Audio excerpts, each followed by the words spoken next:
Қайырлы күн, құрметті аналар. Бүгін біз сіздермен жалпы емдік сауықтыру массажын жасайтын боламыз. Бұл массаж 1,5-2 айдан бастап жасалына береді. Бірінші біз қолымызға майымызды жағып алып, жақсылап қыздырамыз қолымызды. Одан кейін баланы аяғынан бастаймыз массажды. Аяқтарына жайлап, сипалап жағу арқылы сипалап жағып шығамыз. Одан кейін табаннан бастаймыз. Табанды біз қолдың ішкі жағымен уқалаймыз. Қамыр илеген сияқты алақанның ішкі жағымен уқалаймыз. Жай ғана күш салмаймыз ешқандай. Одан кейін 8 суретін салып уқалаймыз.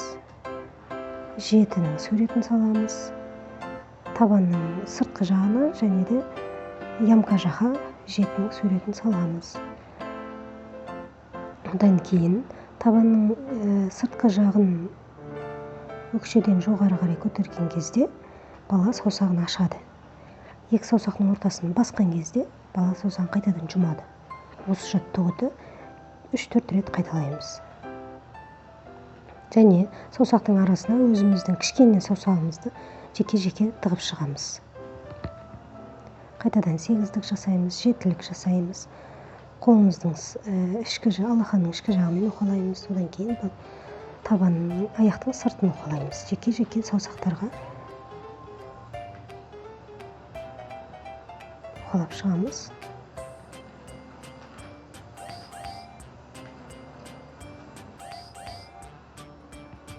Одан кейін баланың балтырына көшеміз.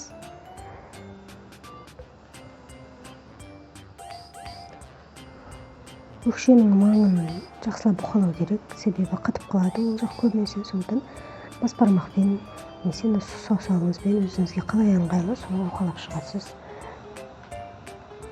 Балтырды да дәл солай уқалайсыз. Астынан және жанын. Санды да уқалаймыз, осындай бас бармақпен уқалаған ыңғайлы. Бірақ санның ішкі жағын уқаламаймыз, тек қана сыртын.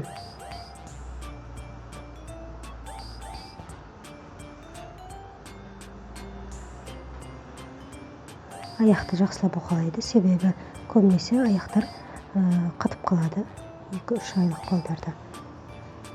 Тізенің үстінен басуға болмайды, тек қана маңын, тізенің маңын, жан-жағын уқалаймыз. Астында, үстінде басуға болмайды тізені.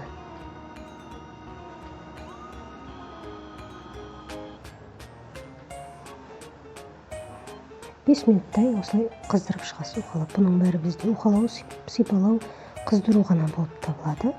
Екінші аяқты да дәл солай уқалайтын боламыз.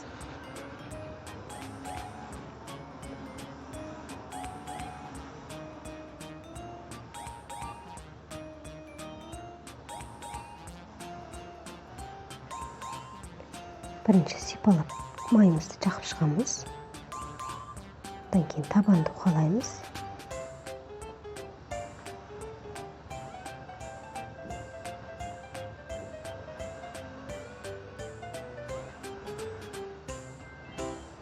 Табанды уқалаймыз, 8-дік саламыз, 7-лік саламыз, 7-ін уқалаймыз, сонда саусағын ашады бала. Қайтадан 2 саусақты бассақ ортасын бассақ жұмады.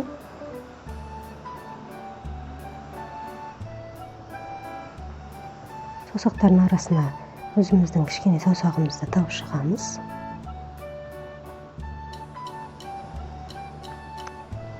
Табанның ямкасын жақсылап уқалаймыз, өкшенің жан-жағын уқалаймыз. Баланың табаны қызару керек. Сонда қан жүреді ол жерде. Баланың кейбір балдардың аяқтары мұздай болып тұрады. Қан жүрмегендіктен осындай жаттығуды жасатсаңыз, массаж уқаласаңыз, қан жүріп, жақсы жылынып қалады бала. Және де табанда көп точкалар, миға әсер ететін точкалар бар.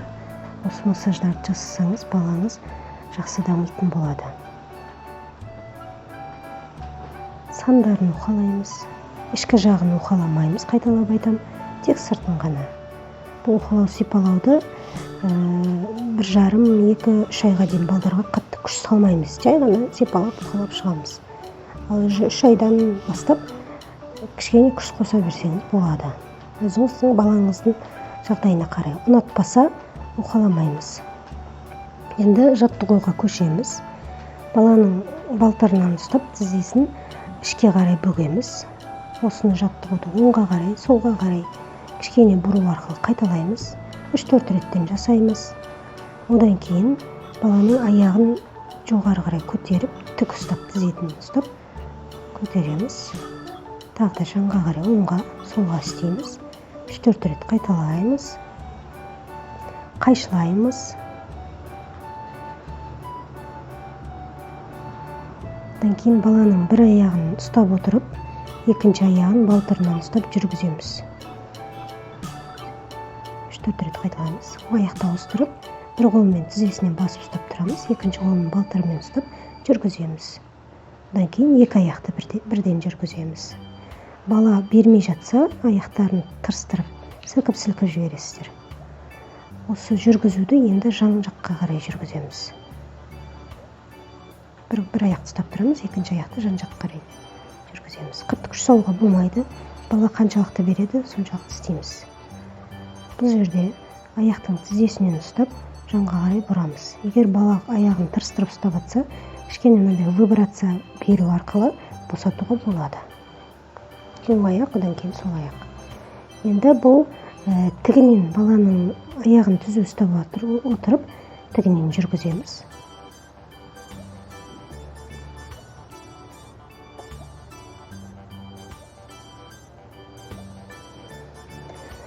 Баланың аяғын қойып, түбінің табанымен аяқтың ортасынан ұстап, тартамыз тізе жақтан. Кішкене жай ғана тартамыз, одан кейін жеке-жеке істейміз. Одан кейін аяқты крестик қылып, тізеден тартамыз кішкене. Орнына ауыстырып, қайтадан тартамыз. Сонда баланың беліне жақсы болады. Енді бір аяғын, екінші аяғын тізесінің үстіне қойып, жоғары қарай көтереміз. Орнына ауыстырамыз аяқтарын, қайтадан көтереміз.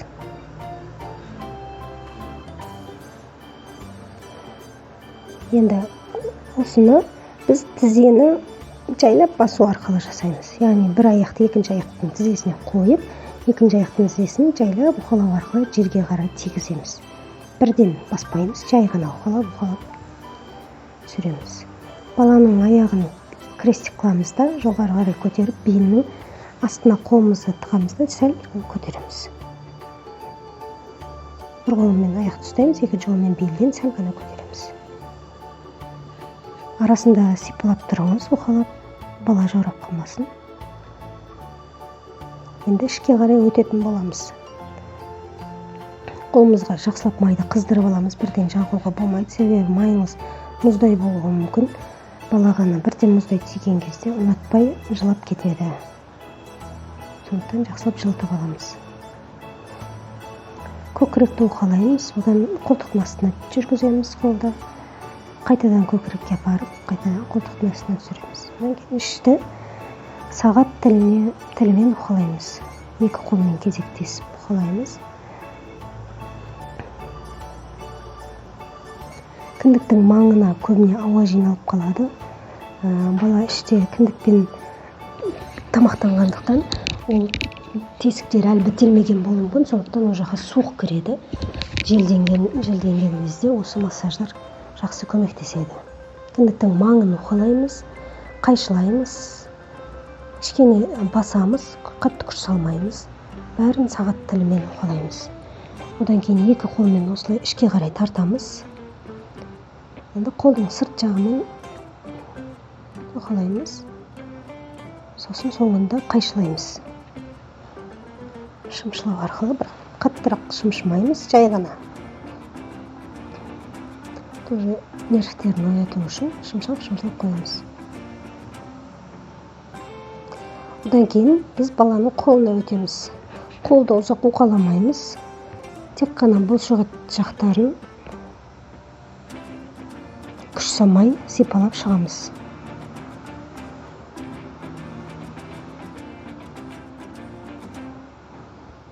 Алақанды да дәл аяқ сияқты уқалап шығамыз. Одан кейін саусақтарды жеке-жеке тарақтап тартамыз. Кішкене күш салмаймыз тоже.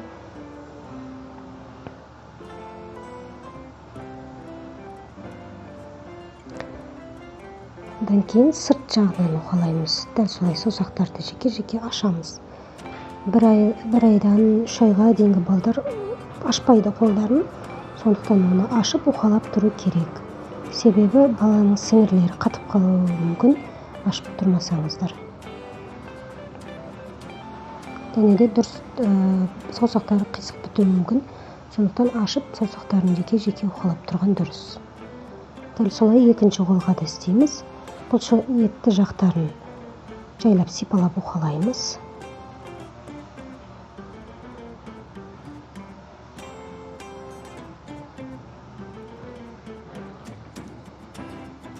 Одан кейін алақанның ішкі жағын уқалаймыз. Одан кейін сыртқы жағын уқалаймыз.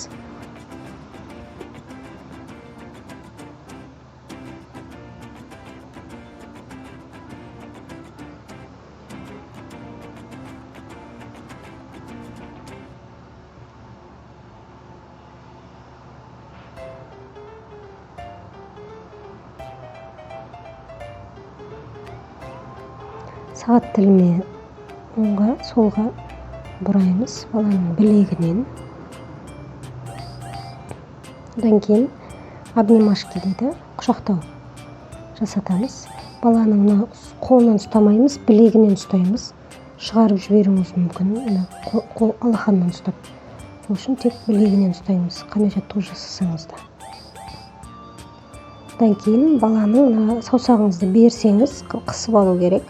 Бала өзі ұстап тұру керек.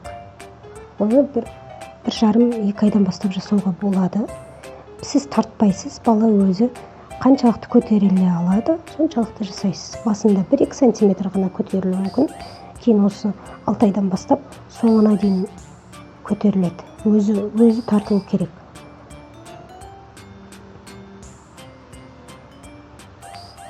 Қанша айда қандай жаттығуларды жасауға болады, жасауға болмайды, оны жеке-жеке алда видеоларда көрсететін боламын. Бұл жалпы массаж.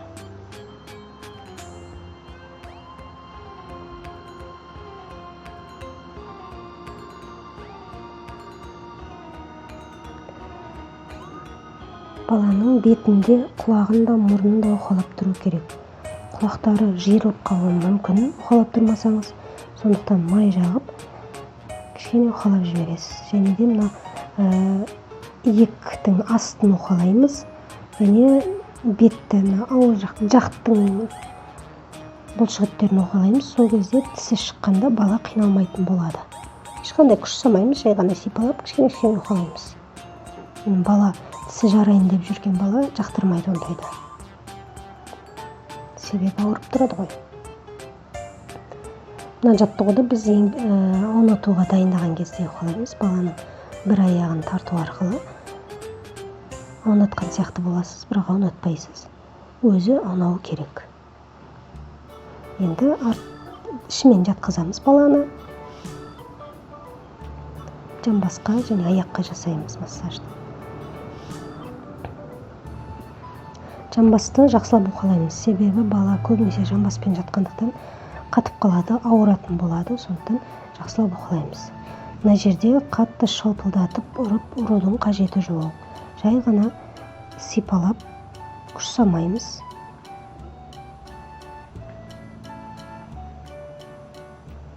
Жақсылап уқалап шығамыз.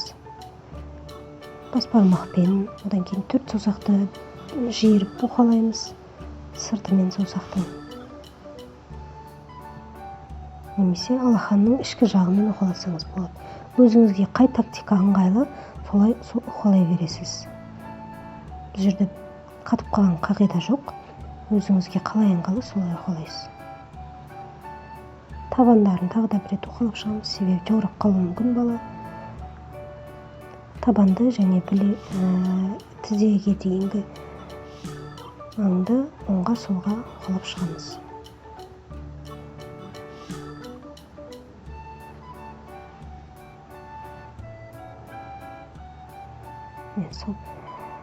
Санның ішкі жағын уқалауға болмайды, тағы да қайталап айтамын. Және де қолдың сыртқы жағымен баланың санынан жамбасқа қарай көтеріп уқаласаңыз жақсы болады, балаға ұнайды сол. Бұлшық еттерін босаңсытады, тонус кезінде босаңсуға жақсы көмектеседі. Дәл солай екінші аяққа істейміз. Балтырларын көп уқаламаймыз, жай ғана.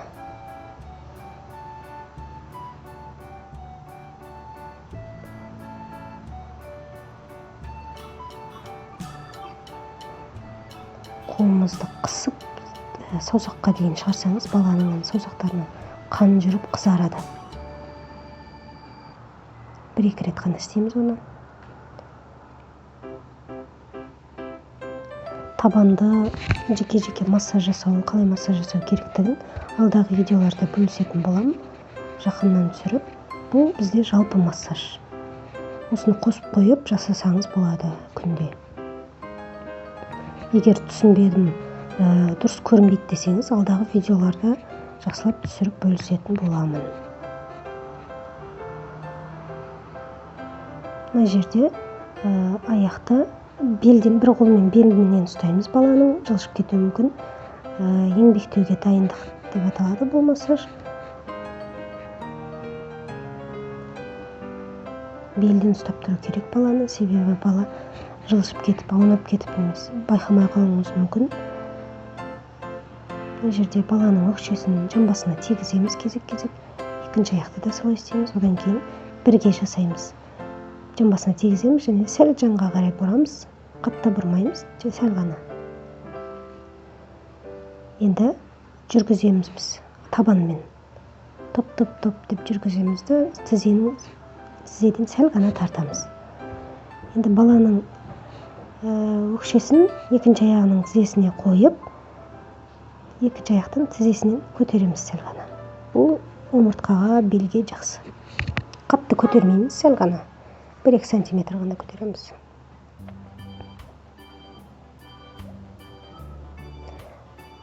ЛФК-дан бұрын жақсылап қыздырып алу керек, сонда баланың терісі қызыл болады. Сол кезде жаттығу жасаған кезде біздің жаттығуларымыз жақсы оң әсерін тигізетін болады. Мына жерде еңбектеуге дайындық бұл массаж.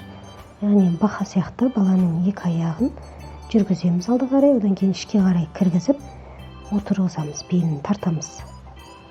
Тізеге, өкшесіне қарай тартамыз баланың белінен.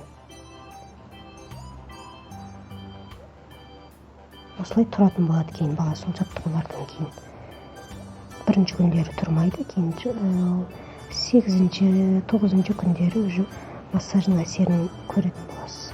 Тіпті кейбір балдарда 3-ші күннен жаңа қабілеттерді үйреніп жататын болады.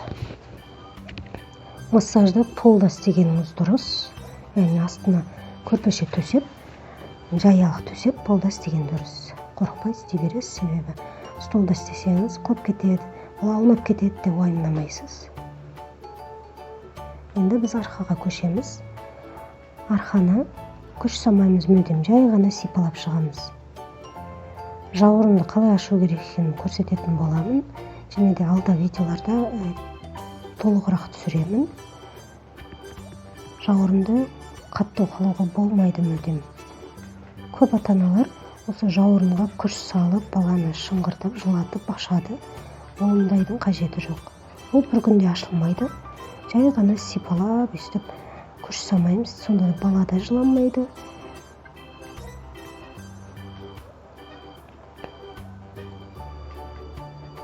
Саусақпен, ұзын саусақпен баланың жан-жағынан арқасының шеткі жағынан кішкене сипалаймыз. Қытықтаған сияқты болып, сонда баланың нервтері оянады. Иыққа қарай жайлап сипалаймыз. Мүлдем күш салып жатқан жоқпын. Саусақпен жайлап қытықтасаңыздар, баланың нервтері оянады. Шымшылаймыз кішкене. Қатты емес, ғана жыбыр-жыбырлатып шымшылаймыз. Омыртқаны уқалауға болмайды. Тек мына жерде ғана омыртқаны қайшылап шығамыз, жоғарыдан төмен қарай. Жауырынның маңын жай ғана сипалап шығамыз. Мойынды да кішкене уқалаймыз, себебі мойын қатып қалуы мүмкін, кейбір балдарда қисық мойын болып. Қолды артқа қарай тартамыз, күш салмаймыз. жауырынды ашу осылай болады. Яғни баланың қолын артқа қарай тартып, одан кейін жанға қарай ашсаңыздар, жауырынның өзі ақ ашылады. Бірақ бірінші күннен ол ашылмауы мүмкін, кейде жабысып қалған балдарда. Оны алда әлі бөлісетін боламын толығырақ.